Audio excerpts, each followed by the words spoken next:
Hallihallo, und zwar zu einem weiteren kleinen Tutorial. Dieses Mal geht es um Effektor. Und wie man wahrscheinlich schon weiß, wenn man sich mit Unity auskennt, gibt es Effektor nur für den 2D-Bereich. Also wenn wir jetzt hier auf Add Component gehen und dann auf 2D Physics, haben wir hier öftermals verschiedene Effektor, die wir verwenden können. Wie Point Effektor, der ein bisschen magnetisch ist scheinbar.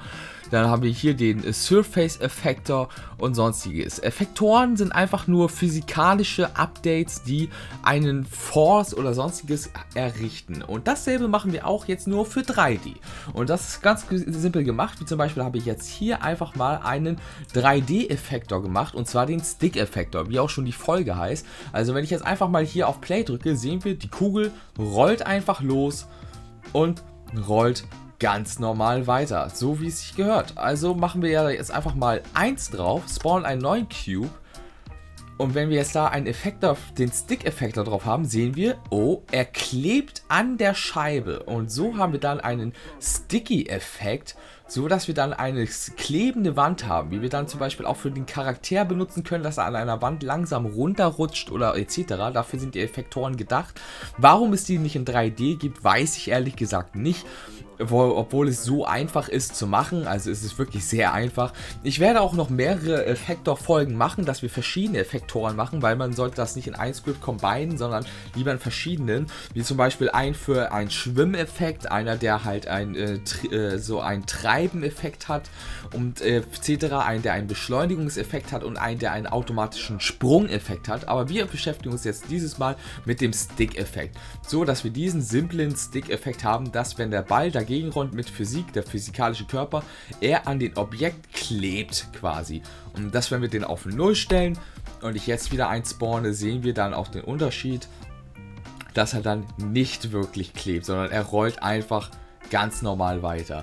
Das ist ganz einfach gemacht. Also als erstes erstellen wir uns einmal ein Script namens Stick Effektor.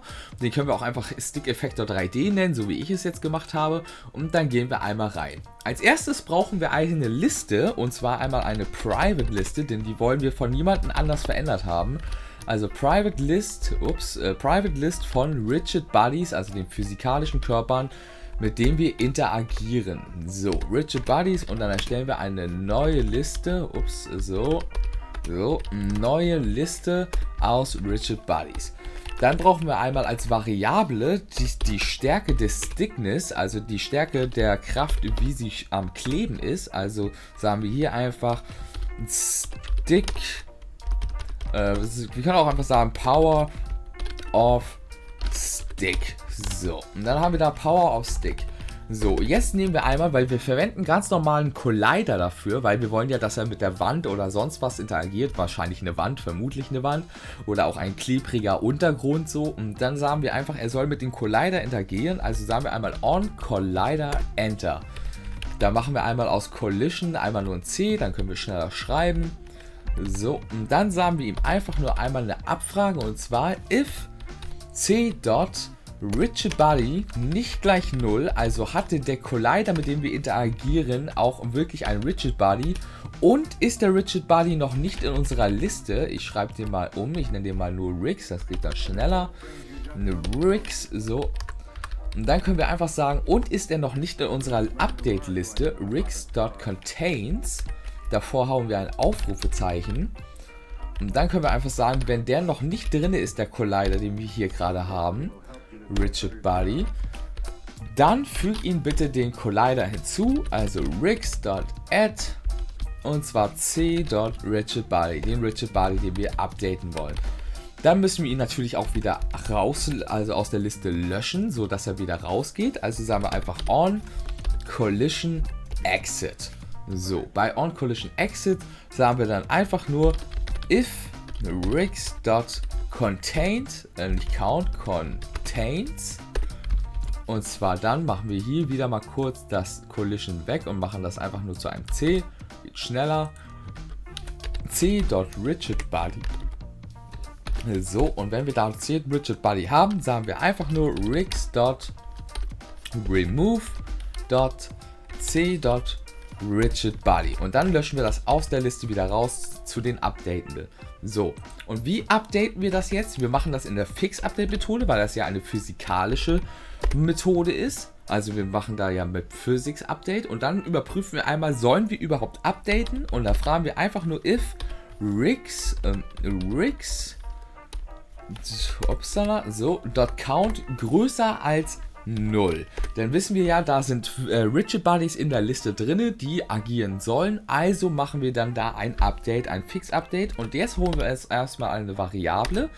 Und zwar für die Position, also die Power der Rigid Bodies, die wir gerade haben. Das Problem ist, wir müssen einmal durch die ganze Liste gehen. Deswegen müssen wir einmal eine Vorschleife machen. Int i gleich 0.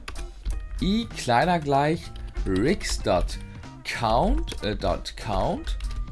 i plus. So, Entschuldigung, dass ich mir manchmal vertippe, ich habe eine neue Tastatur. So, und dann sagen wir einmal hier, var power ist gleich rigs in Klammern i, so, und dann dot velocity. Dann haben wir die physikalische Kraft, die gerade auf den Ball einwirkt. Und die wollen wir jetzt ändern. Und das geht ganz einfach, indem wir jetzt einfach sagen, px ist gleich und dann Klammern px größer als 0, also ist die Kraft, die da drauf wird, die physikalische Kraft auf der Koordinate x, größer als 0, dann müssen wir sie abziehen. Also dann müssen wir weniger machen. Das heißt, dass wir dann einfach nur sagen, Fragezeichen, p.x minus, p gleich x minus, und zwar Power of Stick. Dann kommt da nochmal ein Doppelpunkt hin, denn wenn es im Minusbereich ist, dann müssen wir das natürlich draufrechnen. Also px plus Power of Stick. So.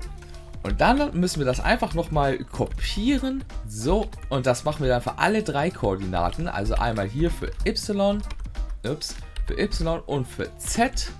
Und wieder für z. Und für z und für y und wieder für y und für z, so, und wieder für z und für y. So, und dann packen wir das einfach auf den Force drauf, das wir haben, also auf den jeweiligen Rigid Body. Da sagen wir dann wieder rigs anstelle i dot velocity ist gleich P. Und mehr ist das auch schon nicht. Und schon haben wir einen Stick-Effekt. Doch die Sache ist, hier haben wir jetzt ein paar blöde Werte. Wir müssen jetzt mit sehr kleinen Werten arbeiten. Damit wir mit etwas größeren Werten arbeiten können, nehmen wir einfach das Stick of Power, Power of Stick, und teilen das nochmal durch 10. Und machen dann da nochmal eine Klammer hin und tauschen das einmal aus. So haben wir dann größere Werte. Dann können wir da einfach einen größeren Wert eingeben. Also statt dass wir eingeben müssten 0,07, können wir dann einfach sagen 0,7. Das ist dann ein bisschen angenehmer, einen Inspektor zu verwenden. Und dann haben wir das Ganze auch schon, wenn wir das jetzt hier einmal changen. So, und dann haben wir den einen Stick-Effektor. So, und das war's dann auch schon. Mehr müssen wir gar nicht machen. Und dann zeige ich nochmal ein für einen Schwimmeffekt, für einen automatischen Sprungeffekt, für einen automatischen Beschleunigen-Effekt. Das kommt dann alles noch, wenn ich dann Lust und Zeit habe. Und ja, gut. Ich hoffe, es hat geholfen. Ich hoffe, es findet Verwendung. Und es ist eigentlich recht praktisch. Erst recht, wenn man dann zum Beispiel an Häuserwänden klebt oder sonstiges. Und ja, dann bis zum nächsten Mal. Ciao.